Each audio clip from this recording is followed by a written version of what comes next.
Hello, maths fans. I am here in Heidelberg at the 11th Heidelberg Laureate Forum, and it is my great pleasure to be joined by Professor Ngô Bảo Châu. But you go by Cho? That's correct. Okay, fantastic. I practiced that quite a few times. You were awarded the Fields Medal in 2010. That's correct. Which is, of course, a fantastic achievement. So could you just kind of tell us a little bit about what was happening in your life in 2010? So, of course, you'd just done some fantastic mathematics, but did you know this was coming? Did you get the phone call, the email? That was intense. That was pretty intense. I still remember vividly. I was visiting Columbia University. I was, as I think it's summer, I remember lecturer. Mm-hmm. And I was sitting in some kind of random visitor office, Columbia University, and the phone rang. So I was, who the hell can call me? Because, I'm a supposed to don't even know, I'm supposed to know that phone numbers. I don't even know it itself. It was last all of us. Wow. Yeah. The president IMU announcing that I was finished minerals. I got some kind of panic attack. Yeah. Just disbelief. But I just thought, no, not disbelief. I was expecting that, Okay. Now it's not complete surprise. No, but still when it announced, it was emotional. And there's some kind of happiness, but without a worries.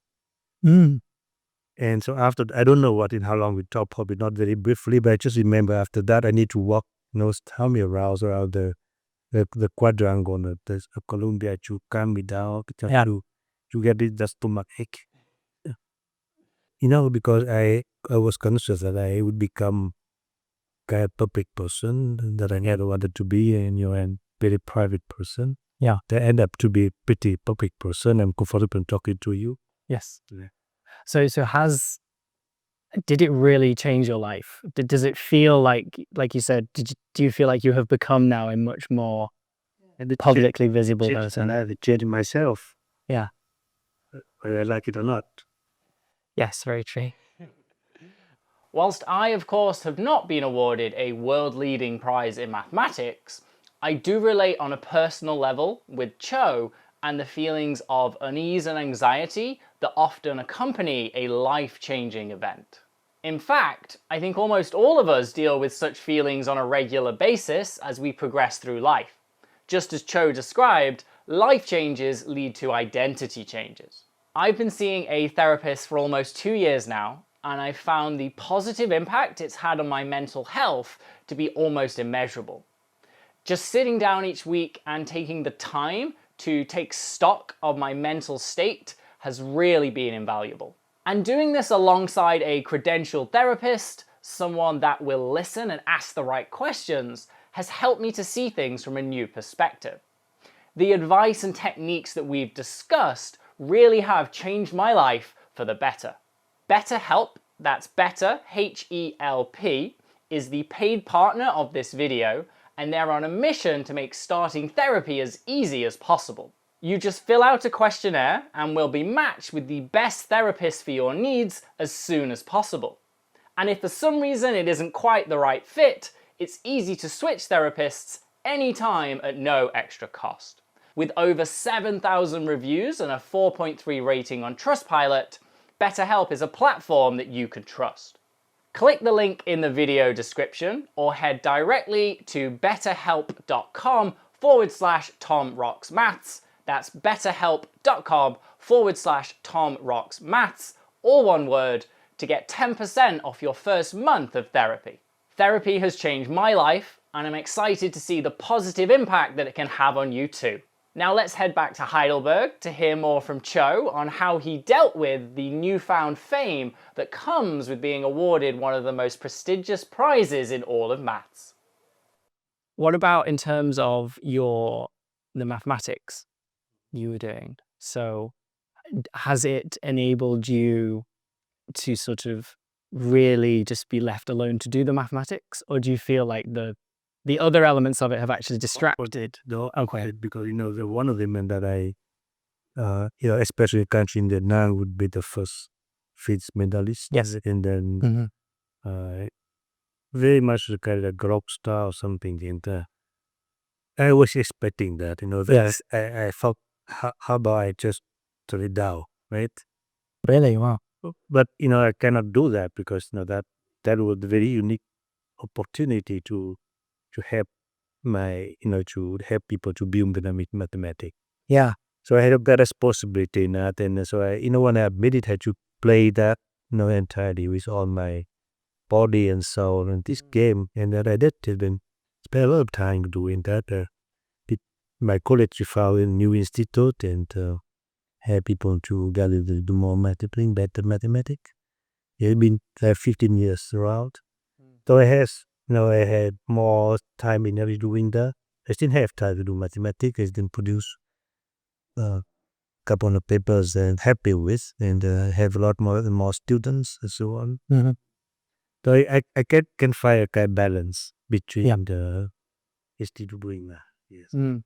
Well, I think I would hope I speak for the people of Vietnam and the people of the world when we say we are very grateful that you decided to take on that, as you say, the other elements that come with the prestige of the award. Because I think like when you said you're representing Vietnam and you're sort of showing the people of Vietnam that you have reached the pinnacle of mathematics.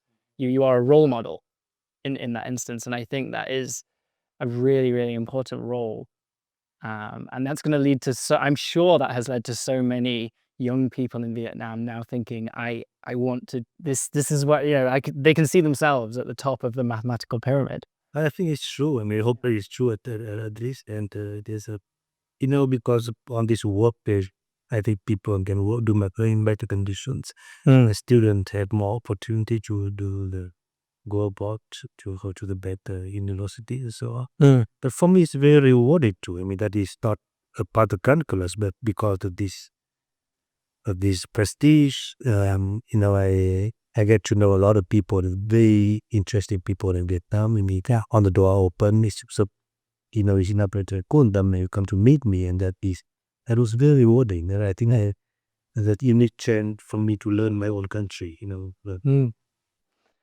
And if we sort of go back to your time in Vietnam then, so what was your, let's say the earlier years of your life like?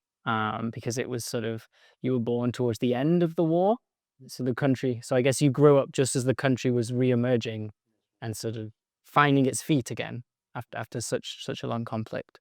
So do you have any memories of sort of early life in Vietnam that?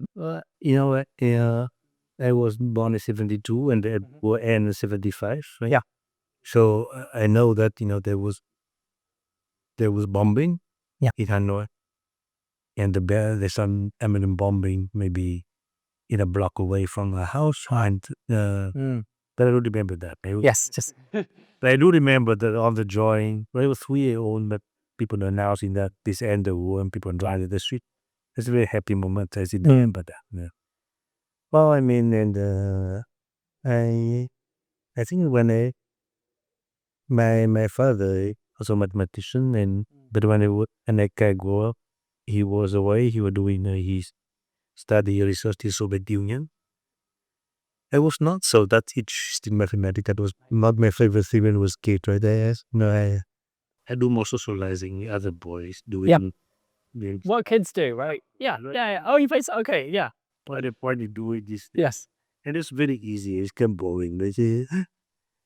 But then I went to this kind of special school, very kind of new math school, set the way. The when my father come back to the Soviet Union, he was kind of catastrophic. My knowledge, I couldn't multiply numbers. So my 6th grade.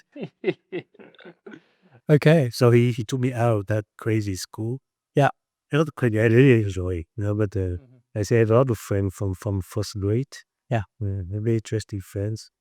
And they decided I should go to, in Vietnam, there's all these specialized for gift. Yes. Mark gift, 3 gift, only to 6th grade. So and then I had to pass an exam to get into those classes. Yeah. To be proven you are gifted. Yes. I failed to prove I was gifted. I was rejected the first time. That upset me quite a bit. I thought I was a very smart kid, but I realized that I was not that smart because I I looked from the first, second, all the way to 40. I couldn't find my data. How is that possible? Yeah.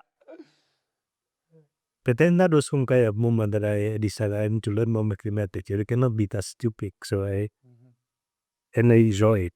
That is first time I enjoy it because it's failures. I just buy some book which I solve one by one and then become pretty good in that. Yes. I think by all reasonable measures, you could not be any better at mathematics. Now, that's amazing to hear that it wasn't, because so often when I'm talking to fellow mathematicians and people in positions similar to yourself, and even for me, maths was always my favorite subject.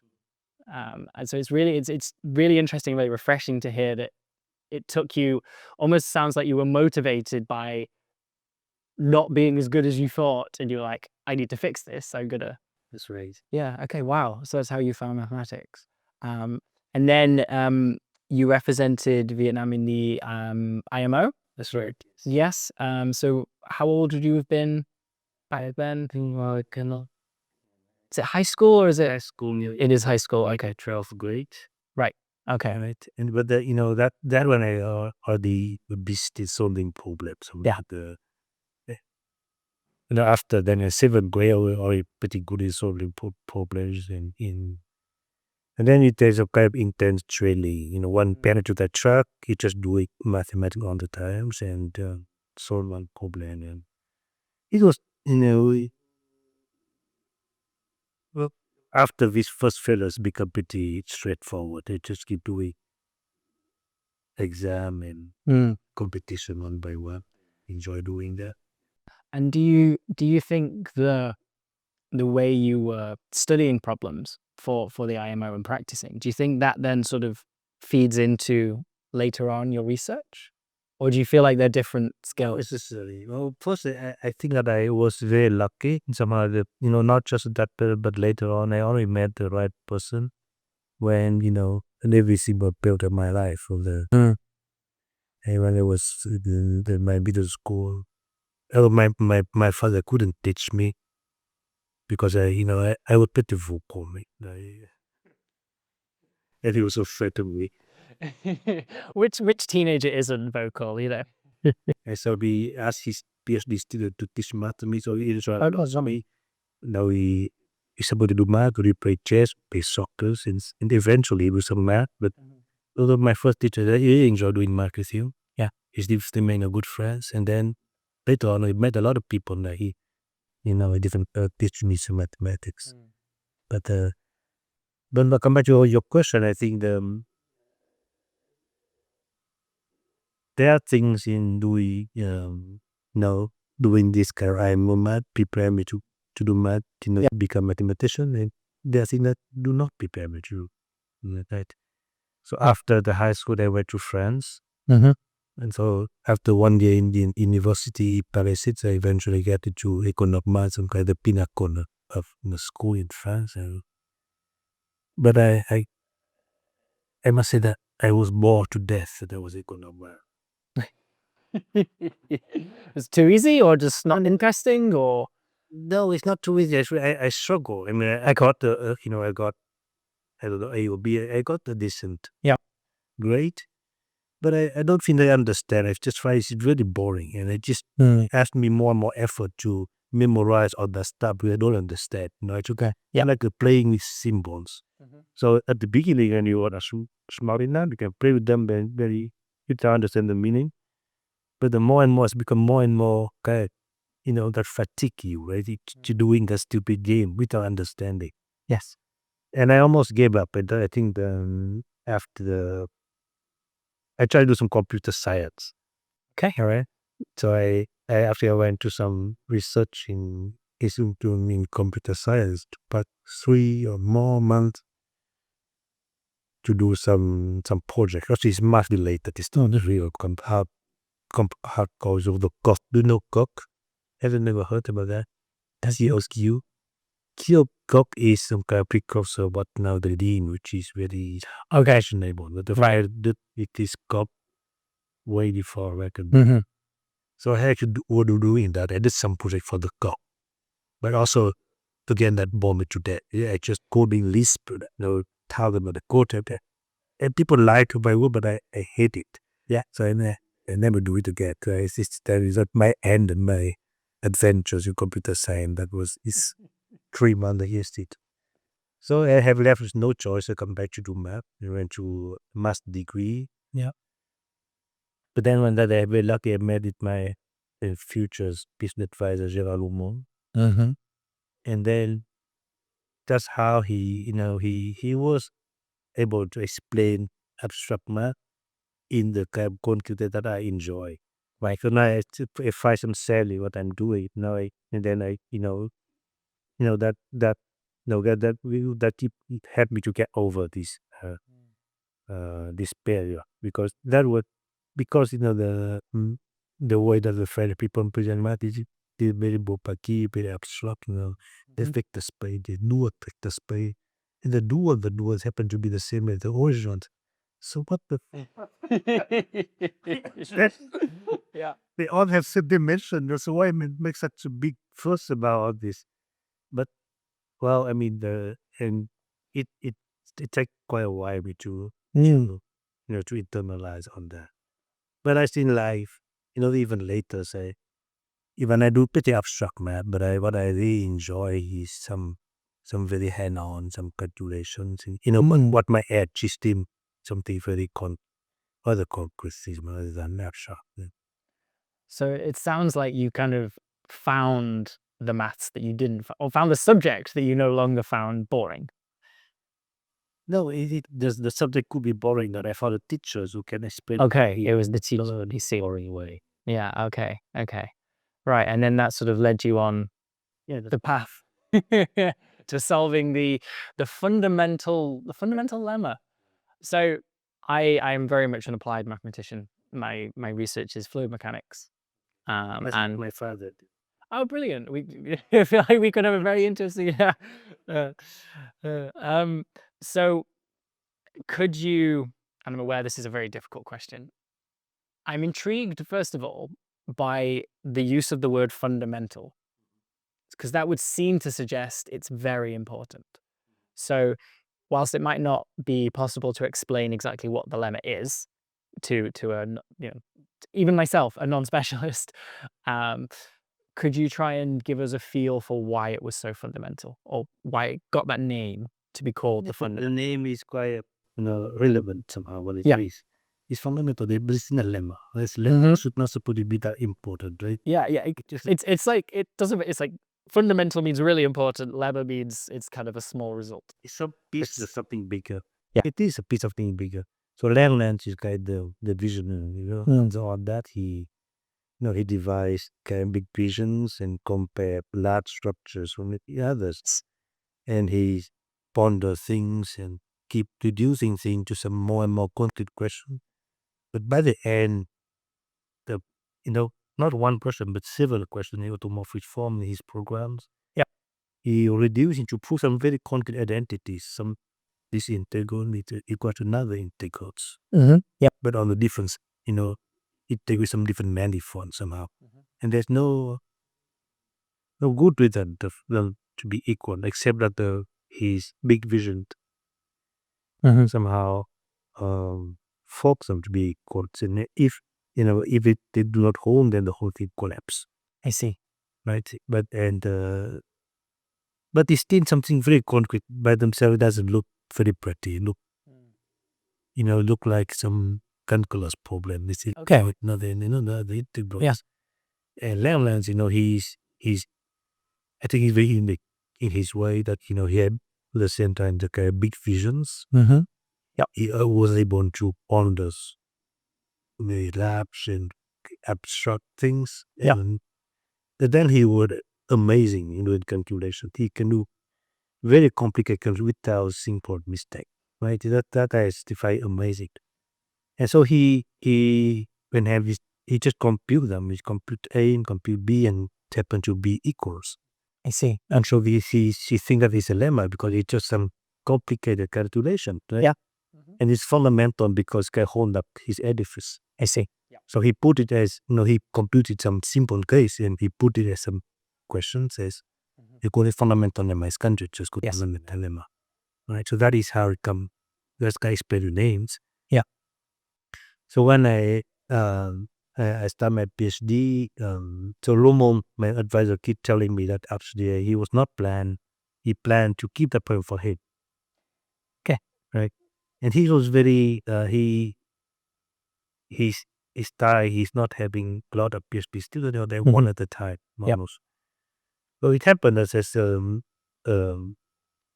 another fellow who started at the same time as me, and he gave some kind of typical PhD poem to him. Yeah.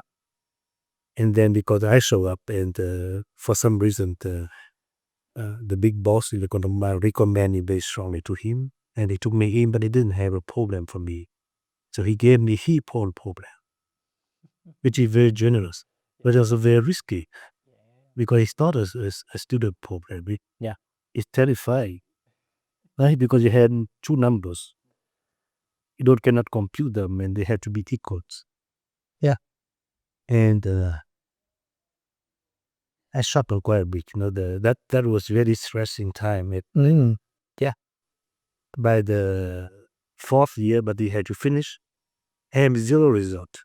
I'm not sure that I could even finish my PhD. And every week I come to see Gerard. He kind of very courageous. He said, "You had to come to see me, whether you have idea or not. Just come to see me every week at fixed times and see. And you have to do something." Okay, and then I go back and next week have to do something. And I come back in the summer, the 30th of July. I think I become ashamed of my family. Well, I think that at that point, under that, you had some kind of strategy. Had some kind of strategy, but it's very different to implement it. But that, like the full quarters of the fourth year that I could implement it, it's kind of luck. I think this did not billionaire is a pure luck, but I could do it. Even now, I don't, I'm much more seasoned mathematician. I could not do it differently. In that kind of very elementary hand-on what I did. And so that I got my PhD. That was another fundamental lemma, not as fundamental as what I want to learn, but it's very close. Yeah. And that it's all synchronous, and I never shared it in my whole career. Only one single thing that I read, rejected paper, that was my PhD thesis. And I believe it was my best paper. We visited in 2 days. Wow. But then, the paper that got me is Finn medal. It is very much, more seasoned, more structures, more, but it's the same idea. Yeah, so that one doesn't happen without the thesis, the fourth year. That's right. Yeah. Of course. And the ideas are the same basic ideas, but the implementation is different. Yeah. So something that really struck me there when you were describing that story is fascinating, by the way. But when your PhD advisor tells you that your project will be on his problem, did you see that as a challenge, or were you actually terrified?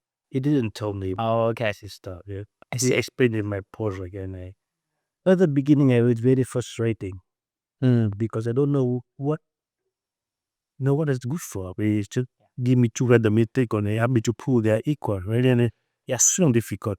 I complete. I don't know how many examples. It turned out to be difficult to be correct, but it's just some very long and random calculations. Yeah, and I think I have a tremendous trust in him. Yes. And to do that for 4 years. Yeah. No, honestly, fascinating story. You solved the problem. You're awarded the Fields Medal. Had you already, you'd already moved to the US? Were you at Chicago when you were awarded the medal, or did that come sort of as a result or after? It come after. So Okay. After my PhD, after as a PhD, I started doing postdoc, and I felt that I really had to learn more mathematics. I was very focused in this single crazy identity of body. Yes. I feel the need to open up a bit. Yeah, absolutely. Yeah. So I do a lot of things. In me, it does the same thing of automorphic form, geometric representation theories, and so on. So I quite a few papers. It was not that bad. It's okay. But I grow more frustrated because it's not as the same kind of fascinating as this Fundamentallema with PhD. It's kind of very standard. It hook hard in me. And the other reason is so much pain and joy at the same time. At some point, I take a very radical decision. I told all my collaborators that I stop. You guys go forward. I stop working on this. I come back to the Fundamentallema. And then that I start. And then, and when I do it, because I say some kind of ideas, I thought that was good ideas. They turned out to be a bad ideas. And locally for 1 year, they did it started turning around the pot territory. But then after that, I come back to the very idea that I got the PhD thesis, and then now we start on it. And I assume you are still thinking about mathematical problems now and still. Of course, yes. Yes. So has this earlier part of your career sort of, with you saying there, it feels like you've worked out which problems you actually enjoy solving and enjoy thinking about versus which ones you don't. So has that have you stayed in the same field for the last 10 minutes? Much of the same film, but I do, well, yes and no. Right? Okay. I still do, I work more with my own PhD students, give them code and I work with them. And there are many of them work on the same kind of ideas I developed for Fundamentallema. I stay working on that. But there's some other thing that is, that are the lemma ask, which is more analytic in terms. Why they do very algebraic geometry, very basic algebraic geometry somehow. That's what we're now doing a bit of harmonic analysis. At the beginning, I thought that it's the same thing. At some point, it converge. But I've seen waiting to converge. They don't want to converge. Yeah. There's still plenty of time for them to. Okay. Brilliant. Well, it's been a real pleasure talking to you. No, it's honestly, I feel like that was a genuinely fascinating insight into the life, the thought process of a mathematician. And yeah, no, I've actually loved it. So Cho, thank you so much. Thank you so much. Thank you to everyone for watching. I'm sure you found that as fascinating as I did. That was incredible. So yeah, thank you for watching as always. If you did enjoy this video, then please do remember to subscribe. Then you'll know the next time I get to interview such an awesome mathematician. So thank you and see you next time. Bye. Do subscribe. He knows.